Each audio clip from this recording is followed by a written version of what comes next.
ఇవాళ అక్కలను అందరినీ కూడా ఈరోజు చైతన్యవంతులను చేసి వాళ్ళ పిల్లల్ని చదివించుకునేటట్టు చేసి ఇవాళ మనం ఒక దిశగా వెళ్తుంటే చంద్రశేఖరరావు కుటుంబానికి దుఃఖం వచ్చింది, ఆరోగ్యం పాడైంది, దవాఖానలో పోయి షరీక్ అవుతారు. విషం పెట్టుకుంటే నేనేం చేస్తా? డాక్టర్లు కోసి తీసి విషం తీసి బయట వేస్తారు, అంతేనా? కడుపులో విషం ఉంటే డాక్టర్ ఏం చేస్తాడు? దవాఖాన పోతే కోసి విషం తీసి బయట వేస్తాడు. కడుపులో కంతి అయితే ఏం చేస్తారు అక్క? దవాఖాన పోతే మనకు తెలుసు కదా ఊర్లలో, కడుపులో గడ్డ అయింది అనుకో, ఆ గడ్డ కోసి తీసి బయట వేస్తారు. మీ కడుపులో విషం నింపుకుంటే ఏం చేస్తారు? దవాఖాన పోతే కోసి బయట వేస్తారు. ఇవాళ కడుపు నిండా విషం పెట్టుకొని మా ఆడబిడ్డల అభ్యున్నతి మీద ఇవాళ దుఃఖం గురించి మాట్లాడుతారు.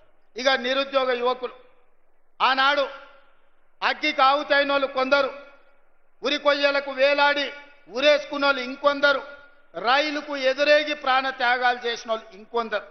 తెలంగాణ ఉద్యమంలో ఉస్మానియా కాకతీయ యూనివర్సిటీల విద్యార్థులు వీరులై ఆకాశానికి ఎగిరినరు, తారలై ఆకాశంలో మెరిసినరు తెలంగాణ రాష్ట్రం కోసం. వాళ్ళు కొట్లాడిందే కొలువుల కోసం. 2 లక్షల కొలువులు ఖాళీలు ఉంటే ఆ కొలువులు నింపలే. నీ బిడ్డ ఎంపీ కొడిపోతే ఎంబడే ఎమ్మెల్సీ ఇచ్చినావు. నీ చుట్టం వినోదరావును బండకేసి కొట్టే ఎంబడే ప్రభుత్వంలో ఇంకొక క్యాబినెట్ ర్యాంకు పదవి ఇచ్చినావు. నీ కొడుకుకు మంత్రి ఇచ్చినావు, నీ అల్లునికి మంత్రి ఇచ్చినావు, నీ సడ్డకును కొడుకుకి రాజ్యసభ ఇచ్చినావు, నీ ఇంటి నిండా కొలువులు ఇచ్చుకున్నావు. కానీ మా చదువుకున్న పేదోళ్ళ పిల్లలకు ఎక్కడైనా కొలువులు ఇచ్చినవా? ప్రజాపాలన ఇందిరమ్మ రాజ్యంలో మొదటి సంవత్సరంలోనే 60,000 ప్రభుత్వ ఉద్యోగాలు నేనిచ్చిన.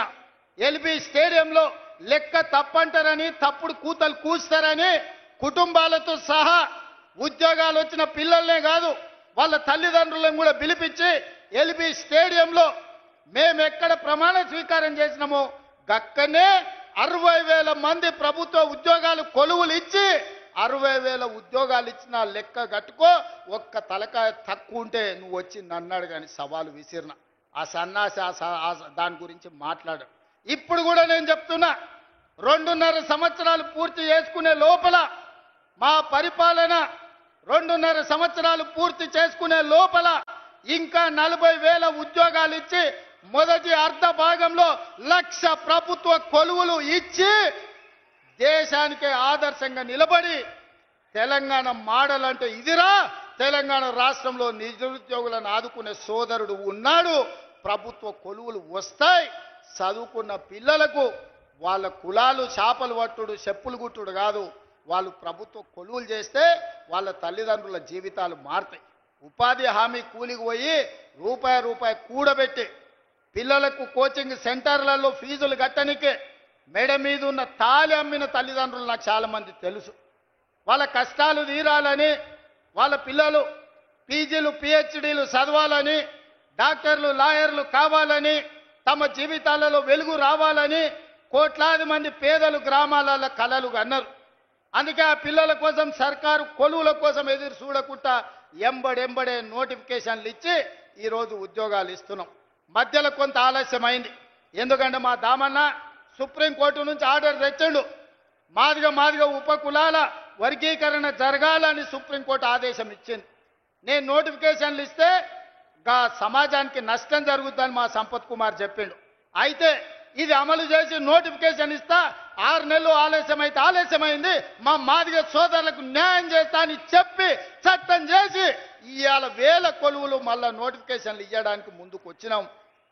2.5 సంవత్సరాలు తీరే లోపల 1,00,000 కొలువులు ఇచ్చే బాధ్యత మా ప్రజాపాలనది, మా వేదిక మీద ఉన్న ఎమ్మెల్యేలది, మంత్రులదని నేను ఇవాళ చెప్పదలుచుకున్నా.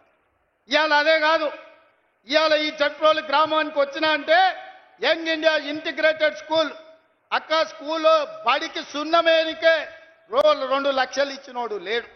కానీ ఈ కొల్లాపురి అడవి ప్రాంతంలో ఉన్న మా సోదరులు చదువుకోవాలి, ఈ దేశానికే తలమానికంగా మారాలని 200 కోట్ల రూపాయలతోని 25 ఎకరాలలో ఇవాళ యంగ్ ఇండియా ఇంటిగ్రేటెడ్ స్కూల్ ఈడ ప్రారంభించుకున్నాం. ఈ సభ జరిగిన ప్రాంగణంలోనే రేపు పాఠశాల కట్టబోతున్నాం. సంవత్సరంన్నర తిరిగే లోపల ఈడ అద్భుతమైన హైటెక్ సిటీ పక్కన ఐటీ కంపెనీల కంటే గొప్పగా young India integrated residential school కట్టి మళ్ళా ఇక్కడికి వస్తా, ఆ పిల్లల్ని కలుస్తా, ఆ పిల్లలకి చెబుతా. మీ కొల్లాపూర్ కోసం మీ ఎమ్మెల్యే గారు, మీ మంత్రి గారు నన్ను అడిగి కొట్లాడి జట్రోల్కి యంగ్ ఇండియా రెసిడెన్షియల్ స్కూల్ తీసుకొచ్చిండు. వాటిని కట్టండి, ఇందులో చదువుకోండి. మీ సోదరుడిగా నేనున్నా మీ అభివృద్ధి పదాన్ని నడిపించడానికని. ఇదే కాదు, ఈ 18 నెలల్లో ఇతర దేశాలు పర్యటనలు చేసి ఇతర రాష్ట్రాలు ఇతర దేశాల నుంచి 3 లక్షల కోట్ల రూపాయల పెట్టుబడులు తెచ్చి 1 లక్ష పైగా ప్రైవేటు ఉద్యోగాలు ఈరోజు మన రాష్ట్రంలో ఇచ్చినాం. యంగ్ ఇండియా స్కిల్ యూనివర్సిటీ కావచ్చు, యంగ్ ఇండియా స్పోర్ట్స్ యూనివర్సిటీ కావచ్చు, young India integrated residential schools కావచ్చు. ఈరోజు రెసిడెన్షియల్ స్కూళ్లలో కాస్మెటిక్ ఛార్జెస్ 200% పెంచినాం. ఈరోజు భోజనాలకు 40% పెంచినాం. పేదోళ్ళ పిల్లలకు మంచి భోజనం పెట్టాలి, మంచి చదువు చెప్పించాలనేదే మా తాపత్రయం. అందుకోసం నీకు దుఃఖం వచ్చిందా చంద్రశేఖరరావు అని నేను అడుగుతున్నా. పేదోళ్ళ పిల్లలు చదువుకోబట్టి, పేదోళ్ళ పిల్లలకు ఉద్యోగాలు రాబట్టే, ఆడబిడ్డలు బయటికి రాబట్టే, మా అక్కల చేతుల నగదు ఉండబట్టే మా అక్కలు బస్సులకు యజమానులైంది, మా అక్కలు విద్యుత్ సంస్థలకు యజమానులైంది, మా అక్కలు పెట్రోల్ బంకులకు యజమానులైంది. ఇవాళ అందరూ బాగుపడుతుంటే ఇంకా మమ్మల్ని అడిగేటోడు ఎవడని ఆయన దుఃఖపడుతున్నాడు.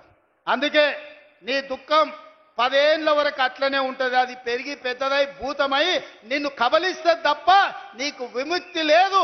నువ్వు శాపగ్రస్తుడివి చంద్రశేఖరరావు. నీ కళ్ళ ముందల్నే తెలంగాణ అభివృద్ధి చెందుతుంది. అభివృద్ధి చేసే బాధ్యత మేం తీసుకుంటాం. ఇవాళ ఈ వేదిక మీద నుంచి చెప్తున్నా, 94 నుంచి 10 ఏళ్ళు తెలుగుదేశం అధికారంలో ఉన్నది. 2004 నుంచి 2014 వరకు 10 ఏళ్ళు కాంగ్రెస్ అధికారంలో ఉన్నది రాజశేఖర రెడ్డి నాయకత్వంలో.